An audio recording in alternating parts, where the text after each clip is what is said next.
I'm Josh Larson, and welcome to the Think Christian podcast, where we talk about faith and pop culture because there's no such thing as secular. Get behind the Satan? That's been difficult to manage in recent years, at least at the movies. Just look at 2024 alone. We've gotten everything from Immaculate. This was last spring's story of a nun who becomes mysteriously pregnant as part of a religious conspiracy, to the recently released Deliverance, which is about an Indiana family that comes to believe their house is a portal to hell. Add to the list other 2024 releases like Late Night with the Devil, Longlegs, and now Apartment 7A. This is the new Paramount Plus prequel to one of the classic devil movies of all time, 1968's Rosemary's Baby.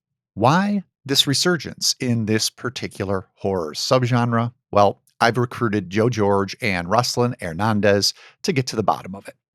Before we do that and share our theories, our thoughts on Apartment 7A are ahead as well.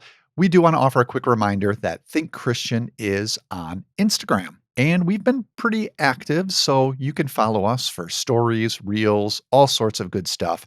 It's right there in your Instagram feed. Okay, grab that holy water or whatever else you think you might need. Let's bring on Joe and Roslyn to talk Apartment 7A and satanic cinema.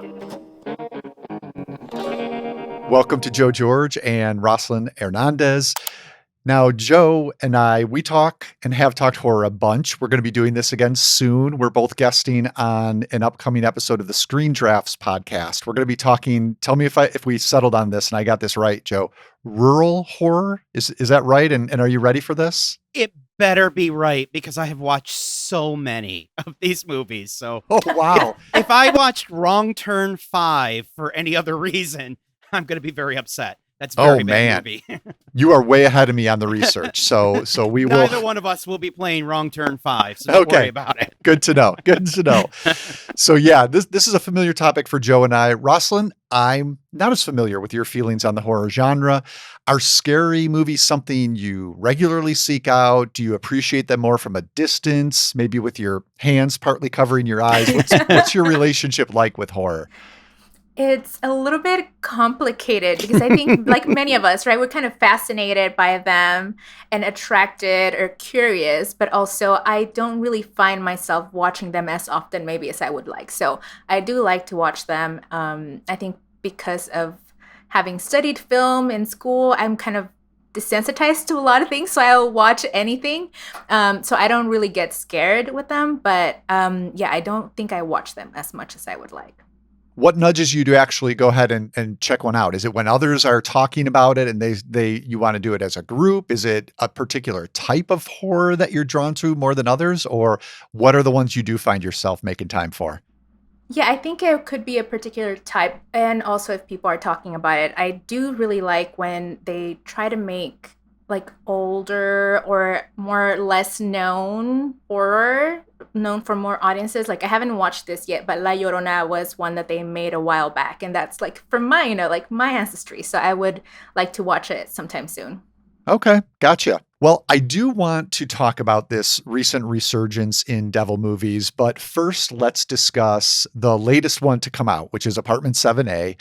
This is streaming on Paramount Plus. I think you can also buy it on other streaming services, I believe. It's the prequel, basically, to 1968's Rosemary's Baby, in which Mia Farrow played a young wife whose neighbors and husband conspire, spoiler alert for a 1968 movie, they conspire against her to force her to carry Satan's baby. Now, Apartment 7A, this is the new film. It takes place shortly before the events of Rosemary's Baby, and it centers on another woman who has moved into the same historic New York City apartment building that Rosemary will live in. This is Terry Giannoffrio, played by Julia Garner.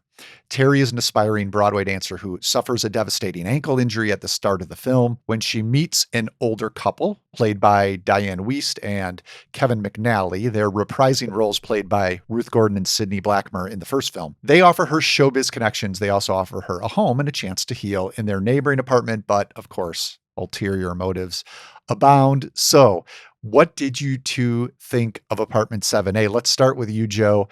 Did you find this to be shameless mining of IP, a worthy new horror entry, or something more middling in between? Josh, I am not kidding when I say I was up all night trying to think of the answer to this question. Oh, no. Because, so here's the thing. The concise answer that I can come up with is that it is an excellent movie that doesn't need to exist. Okay. Like, I love Natalie Erica James, the director. Her first movie, Relic, is So good. fantastic. And and she brings all of the visual flourish and the sensitivity to character here. Julia Garner's fantastic, but it's a Rosemary's Baby's prequel, and I don't think I made a mistake with this, but I watched Rosemary's Baby again right before this, and even like it's not accurate to say that she's just copying the same beats from Rosemary's Baby. But it's so in the shadow of that movie. Like, even the visual flourishes that she has are just doing a riff on what the other movie did. And then there's the Polanski of it all. And I am so excited to see what Natalie Erica James does next, but I just can't fully embrace this one. So it didn't meet the prequel, sequel, the reheat bar of justifying its existence for you. Well, I watched Rosemary's Baby as well just a couple days before. So I will touch on how that experience influenced me. But first, Roslyn, what did you think of Apartment 7A? Yeah, so I have not watched Rosemary's Baby. And yeah, Ever I know. or recently? Ever.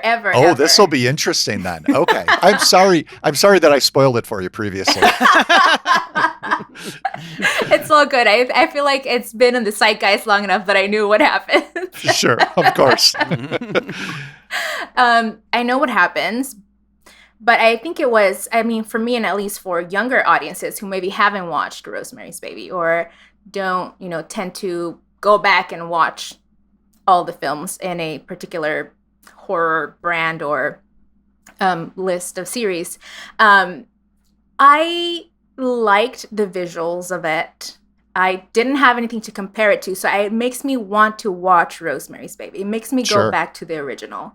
So for me, it was worth it. And because I'm not sure what Rosemary's Baby says about women and their rights to choose to carry children or any other aspects of their lives in the 1960s, 70s. But we do get a modern take of women's rights and what it is to be a woman in a world where there's power and money involved. Yeah.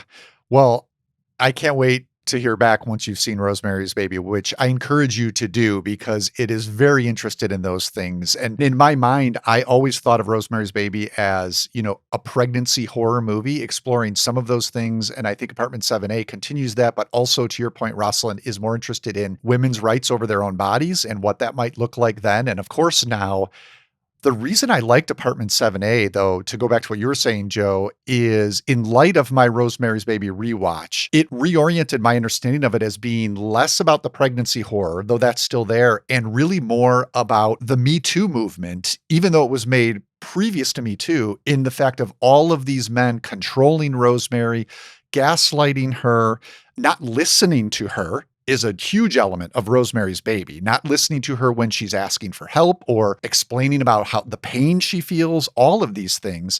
And of course, you mentioned Roman Polanski, who has his own complicated past as the director of Rosemary's Baby. It struck me as almost a pre-confessional movie in a creepy way. And so watching Apartment 7A, I could see how it might feel unnecessary. I think that's a fair charge.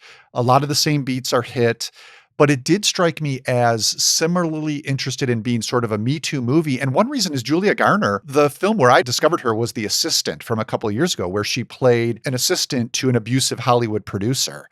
And so the fact that Terry here, the main character in Apartment 7A, is an aspiring dancer, it really made me think about how this movie is interested in exploring the moral and personal sacrifices one might be asked to make, or the debasement one is asked to endure in order to succeed in show business. And I guess that was just enough of a twist for me to find it interesting and to justify its own existence. For me, Joe, I think it was the fact that Terry here is a combination of Rosemary and a little bit of Rosemary's husband, played by John Cassavetes, because he's an aspiring actor and he makes that deal literally with the devil. That's tricky because I don't want to blame Terry, in this movie. I don't think it does that. But there are moments that explore that tension. And in terms of the visuals you have both cited, I think that musical number, production number, dream sequence she has is brilliant because it does both. It's showing that she is tempted and it honors her showbiz desires, but it also has this real element of demonic danger to it. So that sequence alone kind of justified it for me. So yeah, I think I ended up being not as positive as I am on Rosemary's Baby, but I did like Apartment 7A. I did end up thinking like, wow, is like horror musicals a new genre that we need to explore? Oh man. We need it. If there are probably other cases. There is one that I can think of. I have it sitting on my shelf. It's terrible. So I'm just trying to think of, okay. I cannot recall the name right now to warn you while looking for it. Don't watch this one. Gosh, I mean, there's like the Rocky Horror Picture Show, which is sort of in that vein. Phantom of the Paradise, sort of in that vein, but they're both more comedic, I would say. So yeah, good question, Roslyn. I'm gonna have to look into that after this. And Joe, you're gonna have to warn us. Afterwards, or if it pops in your head, let us know. Yeah. I think that's a really good observation, Josh, that there's a little bit of Guy there. The key difference, I think, is that Rosemary is 100% the victim in Rosemary's Baby. This is all stuff that's happening to her. And Mia Farrow's performance is, part of it is the pleasure of her performance is watching her kind of grow into strength. She's very waifish and weak and at the start and kind of, that goes into how you read the ending. Whereas Julia Garner is playing she's struggling, but she is a more self-assured character. And I think that whole question of temptation and reading Guy, Rosemary's husband, in relationship to this makes her a richer character. And I think that goes probably where we're going to go to the devil movies. So I wanted to agree with that. And I think there's something worth jumping on to for everything else that we're going to talk about. Yeah, and I'm glad you noted Garner's performance because I agree. I found her there. It opens with another production musical number, and she's very forceful and spirited and sort of take charge. And I liked that spin on the character that Julia Garner offers. As I said, I knew her before from The Assistant, but not a ton else. Roslyn, what did you think of the performance before we move on? And were you familiar with her before, or was this the first time you've seen her? I do think I did watch The Assistant. Okay. It's not a film that like stayed in my mind for very long, but I did think that she gave a really great performance. There were several times where I really felt the discomfort that she was in. And she doesn't move very much, like spatially, but she is able to portray a lot through what she does. Yeah. Yeah. And maybe that's related to her character being a dancer, and movement being how she communicates.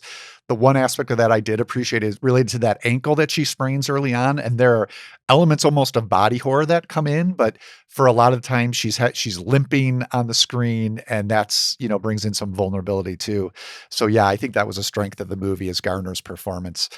But yeah, let's move to consider this devil movie genre more broadly. At the very top of the show, I listed a handful that we've gotten this year alone: Immaculate, Late Night with the Devil, Longlegs, Deliverance. It's definitely a trend. And I did see one theory as to why this may be happening. This is from Vulture critic Angelica Jade Bastien, someone well worth following. I wanted to share a little bit of what she wrote about Longlegs. This was from her Substack newsletter.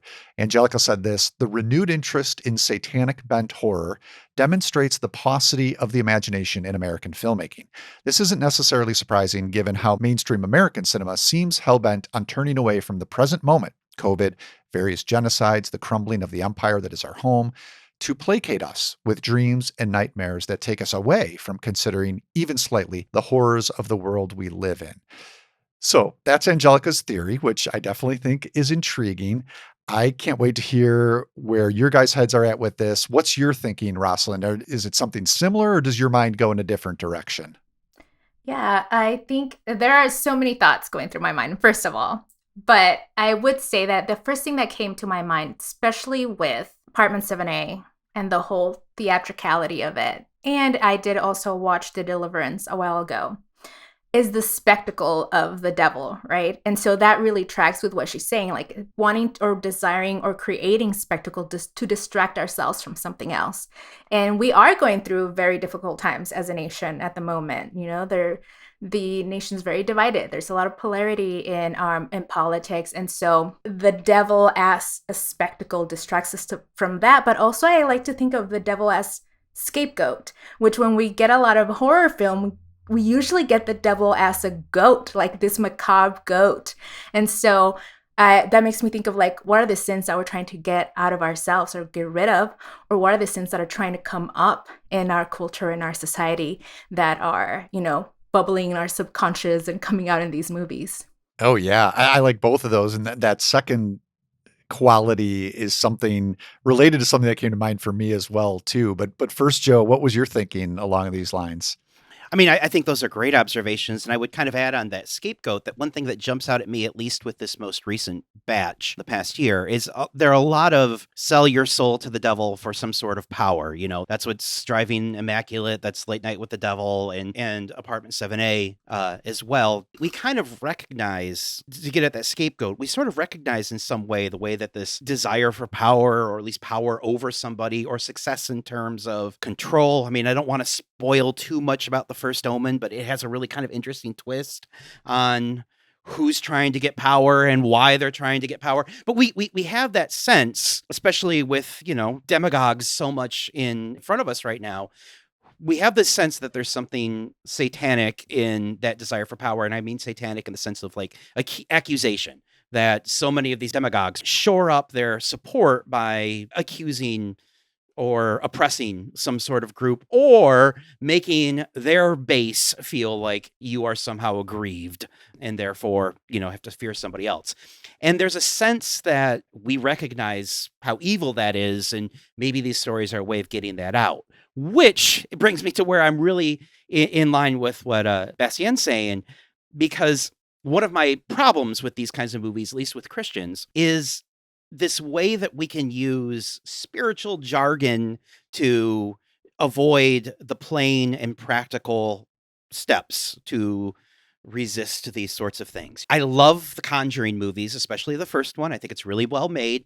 But as a Christian watching that movie is so frustrating, not just because the Warrens are real life scam artists, but also because it's such a VeggieTales level theology, and no disrespect to VeggieTales, I love them too, but it's this idea that, you know, to help somebody, I don't actually need to fight for equality. I don't need to actually stand with them. I just need to hide and think the right thoughts and call that prayer, you know, that there's no prayer in action. And so if I can tell you, and I apologize, my grandmother called herself this as well, but if I call you that I'm a prayer warrior and I'm doing the actual work without being, you know, an actual warrior or actually taking steps to actually help people who are actually being hurt, then this whole thing can just be a complicated juke and one more scam. And so I'm very sympathetic with that reading and very skeptical about people who see the devil everywhere but don't see help or a way to help in real life anywhere. Wow, a lot there. And so Sorry. no, it's great. I love it. And it's like a more of a reflection for you in a way that we're getting some of these movies reflecting what we're perhaps seeing or experiencing in not as supernatural of a context, but in our own lives. That makes a lot of sense. And it too is related a little bit to where I was thinking. I was connecting this to something related to one of the movies that's come up, Immaculate, and something that Think Christian writer Joshua Stevens hit on when he wrote about Immaculate earlier this year. Now, again, spoilers here. If you haven't seen Immaculate, maybe skip ahead a little bit. But this one, it technically isn't a devil movie, even though it plays off of Rosemary's Baby. I think it's still devil adjacent, you could say. It turns out the nun in the film, named Cecilia and played by Sydney Sweeney, she hasn't been impregnated by Satan, but instead by those running her convent. Okay. They're using DNA supposedly taken from a nail from the cross of Jesus. They're trying to bring about this new Messiah by recreating a virgin birth. Let's not spend too much time on the science. Okay. Let's just, let's move along. What I think is applicable to our conversation is what Joshua Stevens pointed out in his TC piece. Here's what he wrote. The film reflects on the consequences of conforming Jesus into something he was never meant to be, and the deeply unfortunate role religious institutions can play in this act of heresy. And that's connecting, I think, to what you were talking about in terms of scapegoat a little bit, Roslyn and Joe, what you were talking in terms of demagogues. This makes me wonder, might these devil movies be pushing back not so much even on Christianity, but more how Christianity has been increasingly represented in North America in recent years, by church scandals, by reports of abuse, by the rise of Christian nationalism, which we've touched on. I think it's worth noting, and Joshua points this out in his piece, that in Immaculate, the movie takes pains not to really question, at least in Joshua's reading, the actual faith of Cecilia, the victim played by Sydney Sweeney. He quotes a scene where she says at one point, "This is not God's work," about what's happening. So it's the convent, not Christianity, that's the villain here. And the villain is how Christianity has been distorted. I do wonder if these devil movies are then part of a larger anti-Christ movement in North American culture, especially if you understand Satan as usurper, which has been already brought up, a distorter of things beautiful and true. Does that sound a little bit in line with what you were thinking of, Joe? Oh, absolutely. And one thing that jumps out at me, the Hail Satan speech that Roman Cassavet gives, and 7A repeats it basically the same way, where, he shouts, "God is dead, the day is won." But then he says, he is coming to raise the downtrodden, to the despised. And you're like, wait a minute. That's our job. That's our guy, and there's kind of along those lines, there's a great documentary, and I can't remember if J.R. Forasteros wrote about it for DC, this documentary called Hail Satan that was about the Satanist church in America.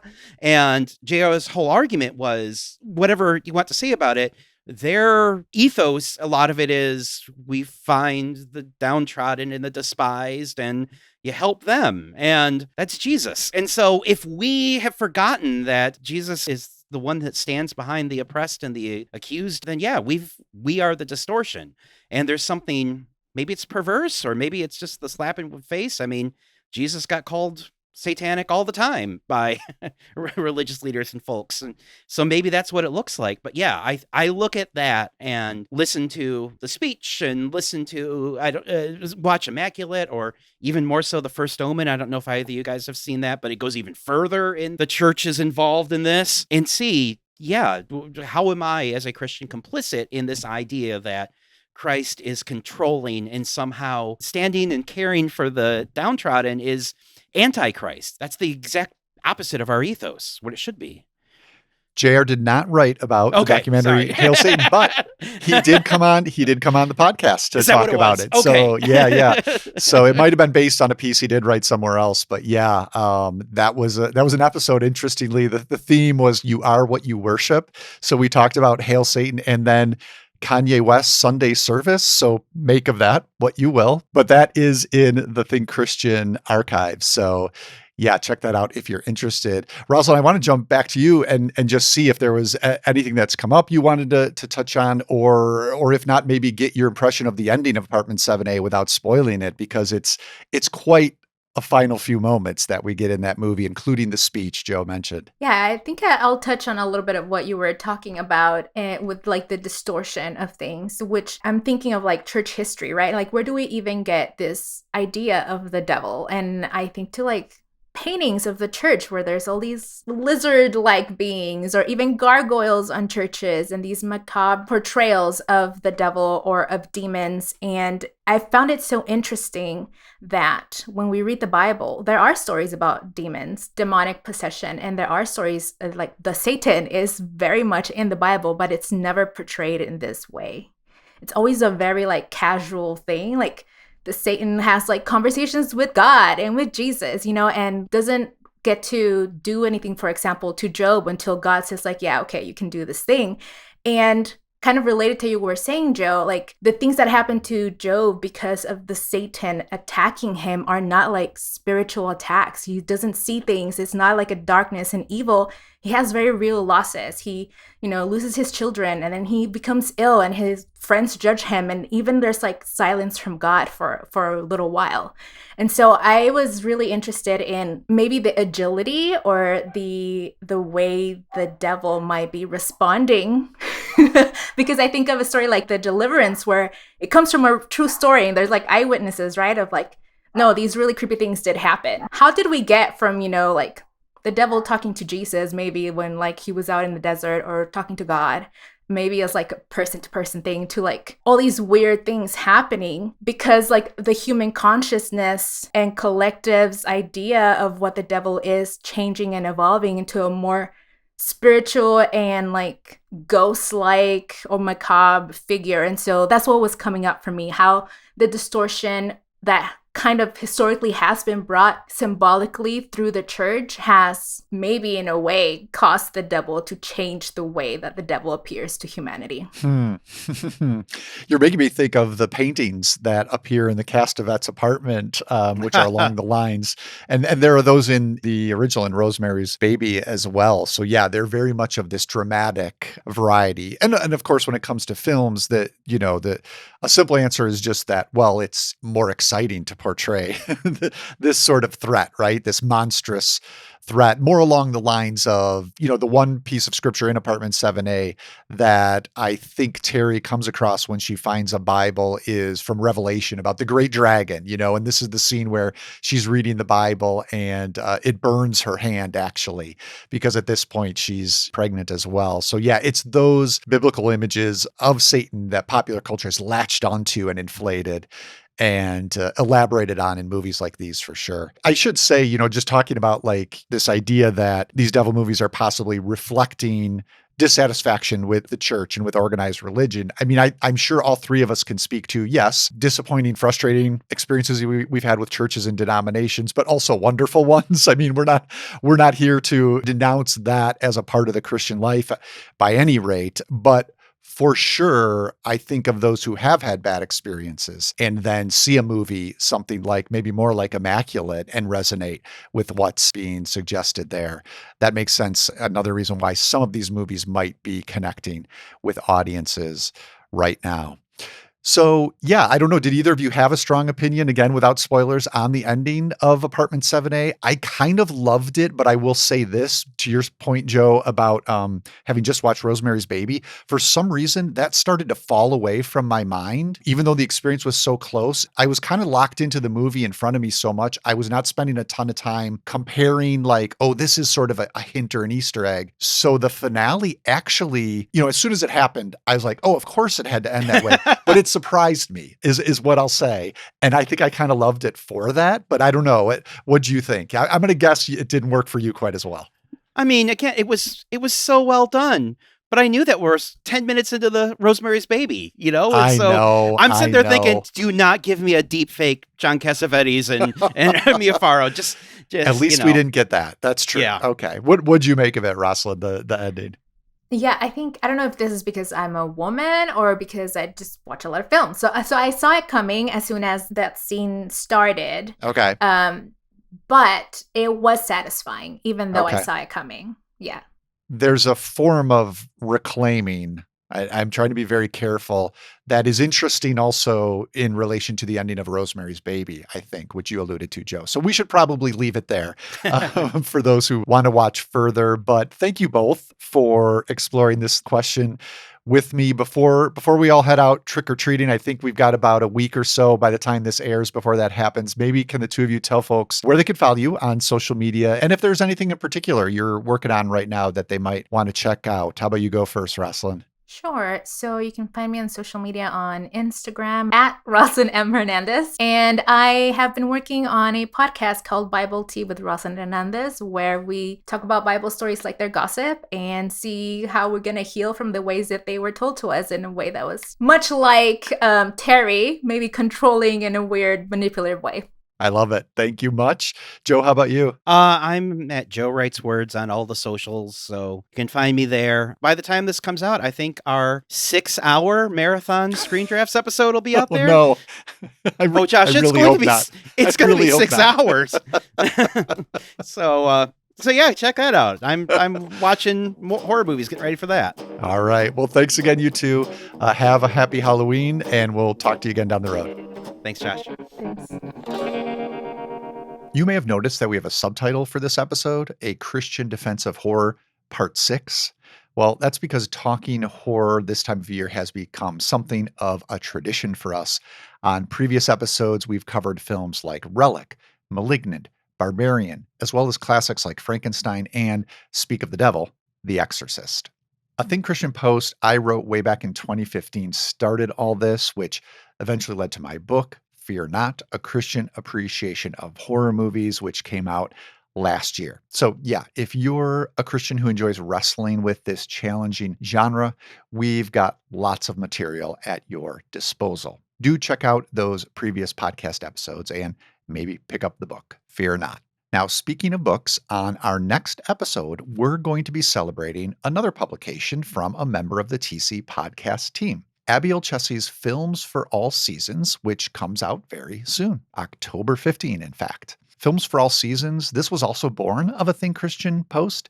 Back in 2020, Abby compiled a list of 5 films for Good Friday. That led to a series of posts connecting movies to the church calendar, which she expanded into Films for All Seasons. Abby and I will probably pick a movie mentioned in her book to focus on, and Claude Acho is going to join us to talk about the church calendar from a pastor's perspective. Until then, you can always connect with us on social media. We're on Facebook and Twitter/X as @ThinkChristian. And don't forget, you can also now find us on Instagram. If you want to send us an email, you can shoot that to tcpodcast@thinkchristian.net. Now, if you have a few kind words to share about the show, please leave us a review on Apple Podcasts. Star ratings are great. We'll always take those, but those comments, those reviews really do help us reach new listeners. And if you're watching us on YouTube, you can help us out by clicking subscribe, maybe give us a like and leave a comment there too. Thanks in advance for doing all or any of that. The TC Podcast is a listener and donor supported production of Reframe Ministries, a family of programs designed to help you see your whole life reframed by God's gospel story. Visit reframeministries.org for more information. Our audio engineer and post-production supervisor is John Reeder. I'm Josh Larson. Thanks so much for listening. We'll be back in a couple of weeks to consider how another corner of our pop culture fandom connects with our faith.